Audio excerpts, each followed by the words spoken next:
Di dalam kitab-kitab fikih para ulama, muamalah itu luas bahasanya, baik berupa bab tentang jual beli, utang piutang, pernikahan, termasuk juga jihad. Ya, jihad pun dimasukkan dalam bab muamalah. Namun dalam kesempatan kali ini kita akan bahas terkait fikih muamalah maliyah, muamalah tentang harta. Secara umum, hukum awal atau hukum dasar muamalah di dalam Islam adalah halal, mubah, selama tidak ada dalil khusus yang mengharamkannya. Ini berdasarkan firman Allah dalam surah Al-Baqarah ayat 29. Huwallazi khalaqa lakum ma fil ardi jami'a.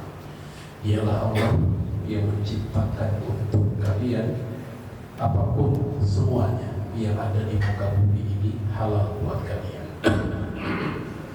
Kemudian di dalam hadis Rasulullah alaihi salatu wasallam mengatakan al-halal ma ahallallahu fi kitabih wal haram ma harrama fi kitabih wa ma sakata anhu fa huwa mimma afalu. Halal itu yang Allah halalkan dalam kitabnya, haram itu yang Allah haramkan dalam kitabnya, dan apa-apa yang tidak dibahas, tidak disebut, fahuwa mimma afalu, maka itu masuk area yang dimaafkan.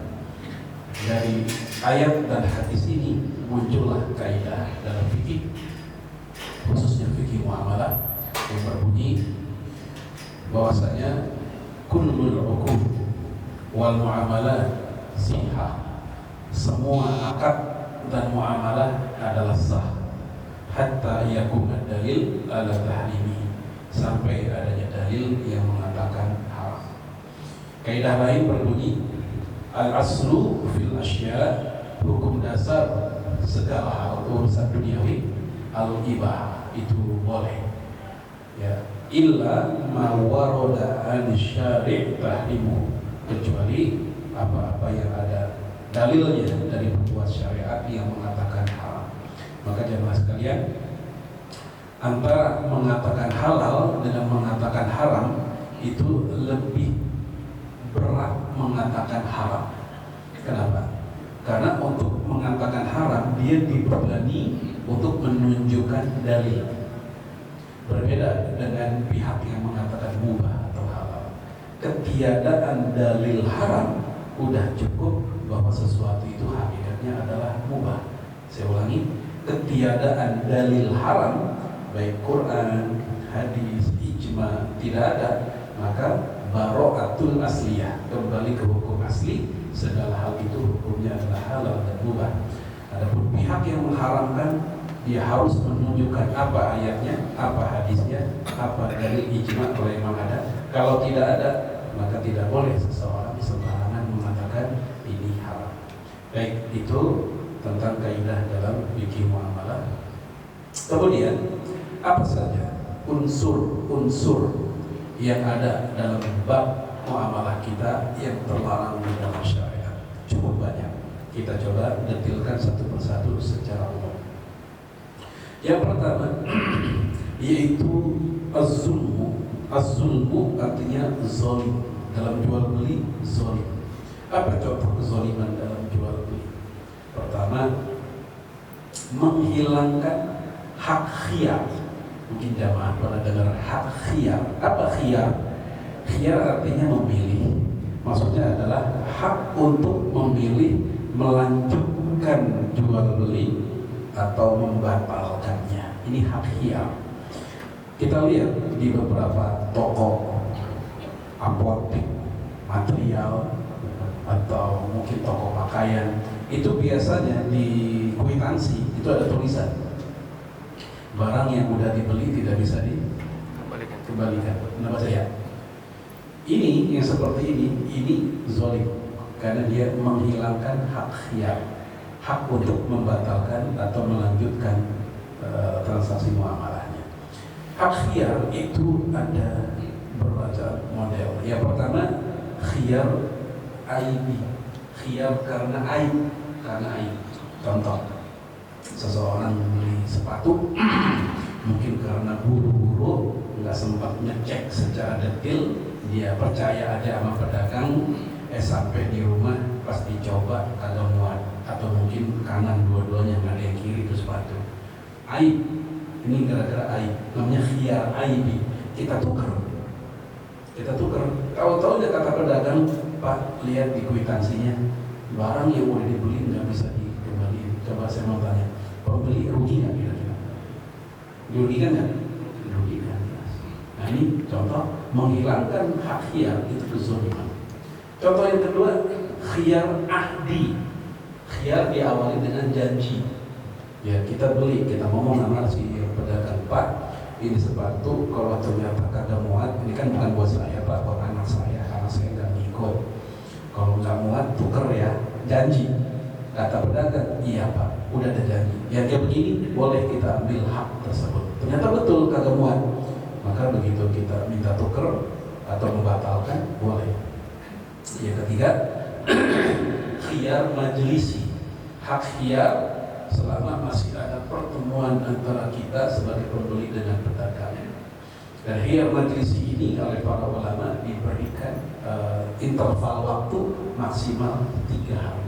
Lebih dari 3 hari, anggaplah hari kelima, si pembeli baru ngomong bahwa dia ingin membatalkan karena ada yang kurang serap dengan barangnya. Udah nggak boleh karena sudah lewat dari batasan 3 hari tersebut. Ini khiyar majlisi. Nah, menghilangkan hak khiyar ini juga bentuk kezaliman. Contoh kedua, azulmu kezaliman adalah ketika jual beli tidak didasari antara minkum, tidak saling ridho karena faktor mungkin keterpaksaan.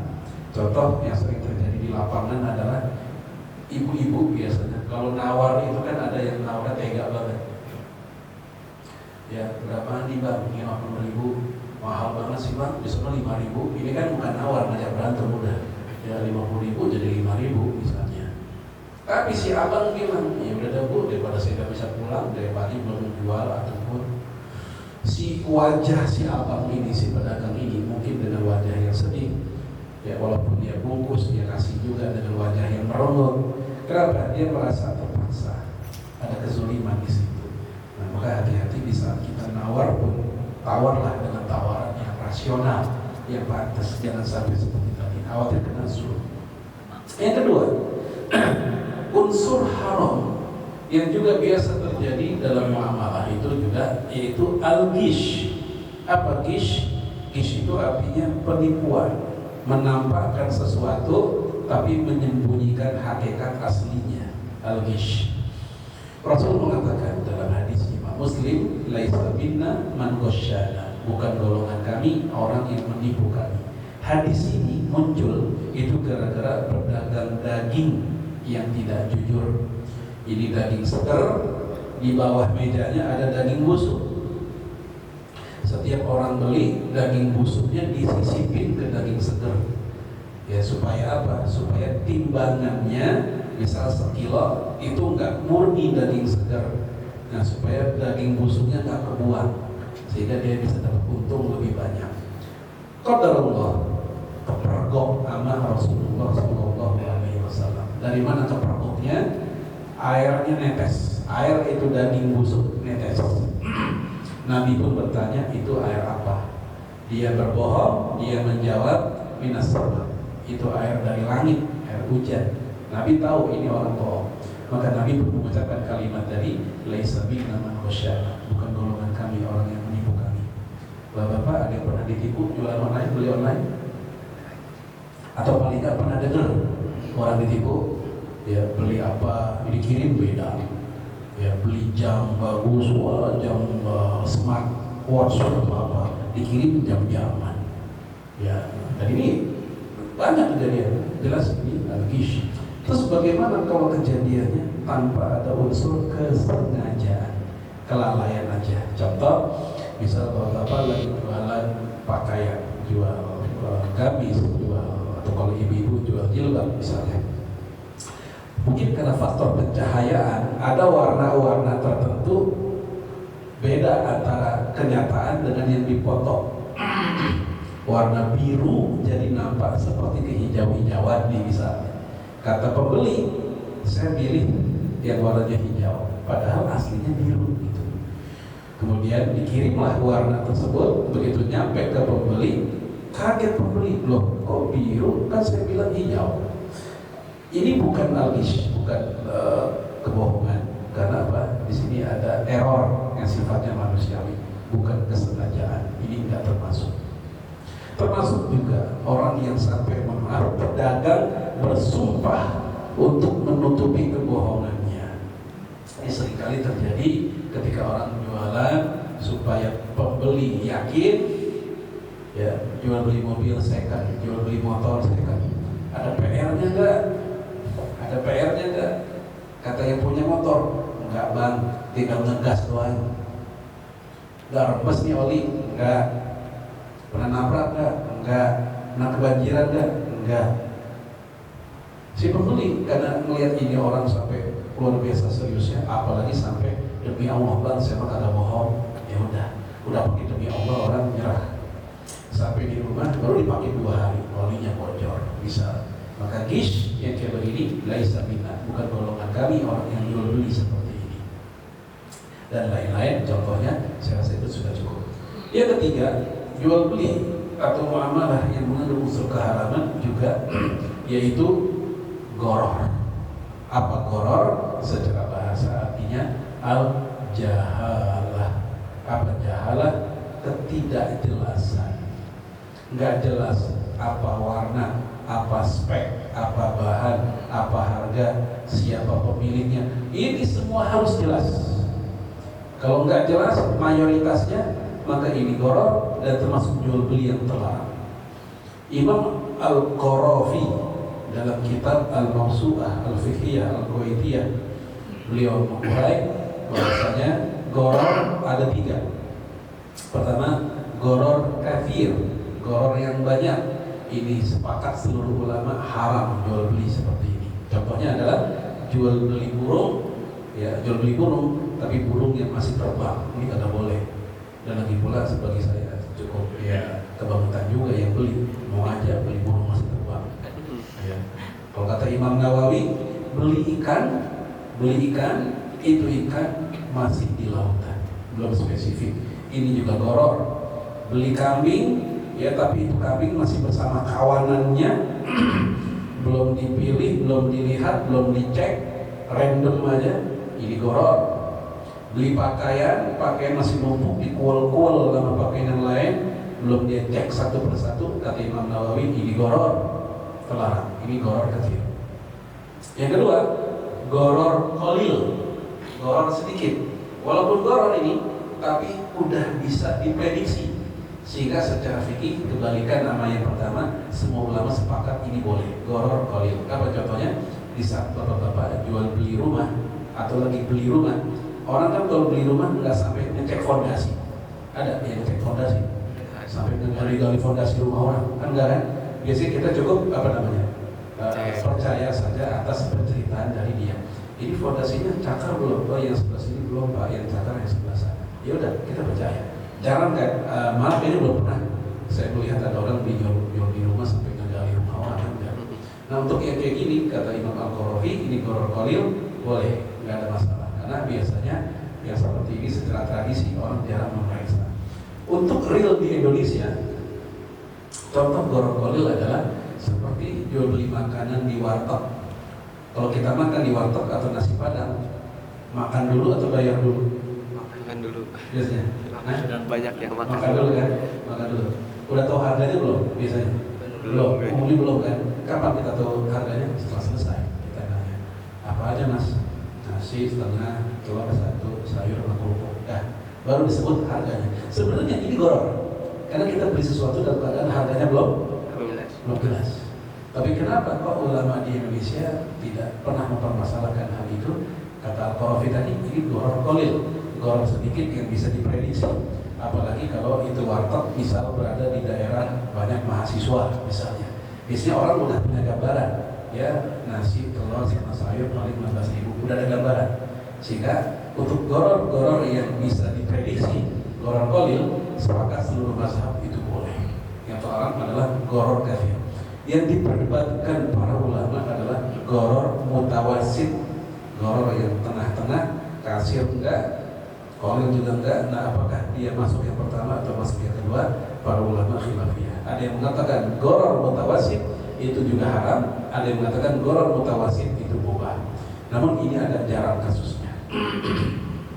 Baik, itu ketiga gharar. Yang keempat, unsur haram terjadi dalam muamalah, dan ini paling mengerikan sebenarnya, yaitu riba.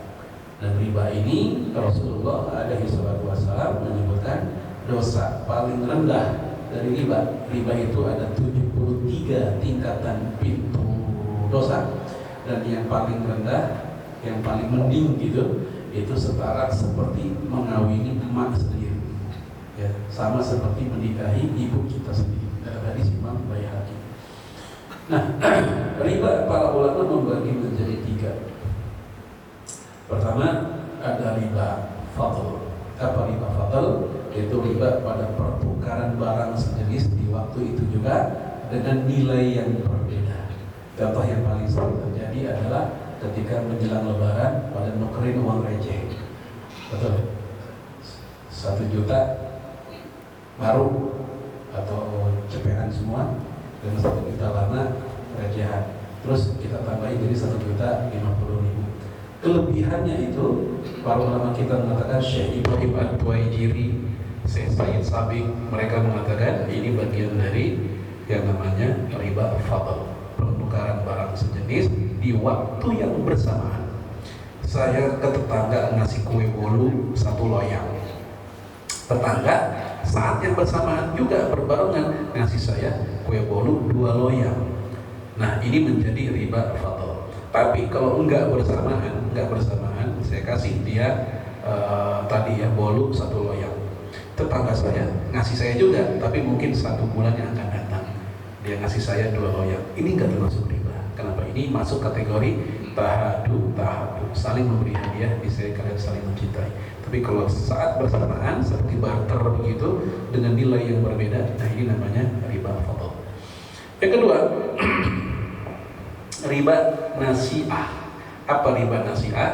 Yaitu jual beli gara-gara penundaan bayar, telat bayar, jatuh tempo, kemudian telat, lalu ada denda. Nah, denda pada telat bayar ini para fuqaha mengatakan masuk kategori riba nasi'ah, istilahnya riba jahiliyah.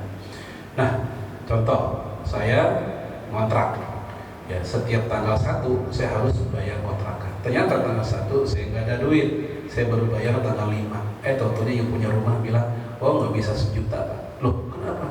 Bapak kan telat 5 hari, tambahin dong 1.200.000, misal gitu. Maka yang seperti ini kata para fuqaha masuk kategori riba nasi'ah. Namun jangan sekalian, para ulama juga mengatakan tidak semua denda itu riba, nggak semua. Contoh, denda indisipliner, dia bukan riba.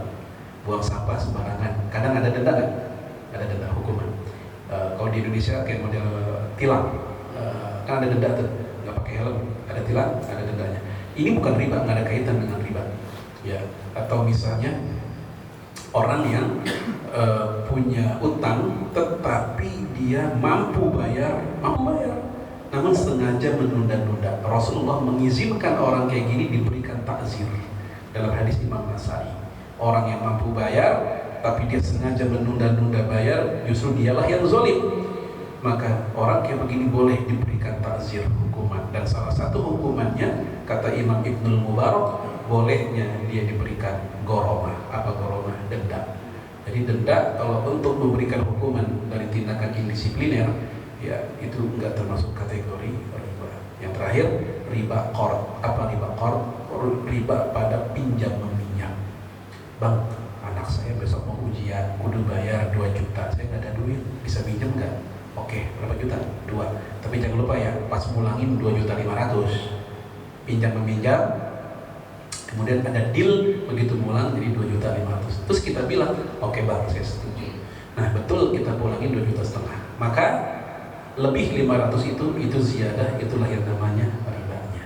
Terus boleh nggak kita, kalau nggak ada perjanjian, murni inisiatif kita sendiri pengen nambahin, bang pinjam 2 juta ya buat bayaran anak, iya nih. Nggak ada omongan apa-apa, tidak ada akad nanti pulangin tambah ya, nggak ada. Begitu kita mulangin, nih 2 juta kemarin utang saya. Oh itu anak abang ya, ya. Ini buat jajan tambahan buat anak. Nah tambahan kayak gini sunnah, bukan riba, berdasarkan perilaku Rasulullah. Rasul alaihi salatu wassalam dicari-cari oleh Jabir bin Abdillah, ataitu Nabiya sallallahu alaihi wasallam wa huwa fil masjid. Aku mencari-cari Nabi, ternyata Nabi sedang di masjid. Wa kana li alaihi dainun, Rasul punya utang ke saya. Fazadani, faqadani wa zadani. Rasulullah membayar utang kepada saya di masjid, wa zadani, dan memberikan tambahannya. Rasulullah aja ngasih tambahan. Dari situlah kenapa kata para ulama mengatakan ngasih tambahan kalau inisiatif sendiri tanpa ada perjanjian itu justru sunnah. Bapak-bapak, kita minjem obeng sama tetangga, habis minjem kita kejar rusak, ya patah, kita balikin nggak? Pas kita balikin biasanya beli baru nggak? Kalau beli baru biasanya mungkin harga udah lebih mahal, secara fisik juga lebih bagus. Itu nggak riba, walaupun harga lebih mahal dan lebih bagus. Kenapa? Ini inisiatif kita sendiri. Bapak-bapak minjem buku ke teman atau ke perpustakaan, bukunya bagus, gara-gara kita sering baca, lama-lama itu buku lecek, robek halamannya, robek covernya. Kita malu memulangkan dalam keadaan kayak begitu. Orang beli minjemnya bagus, akhirnya kita kembalikan dengan buku yang masih baru.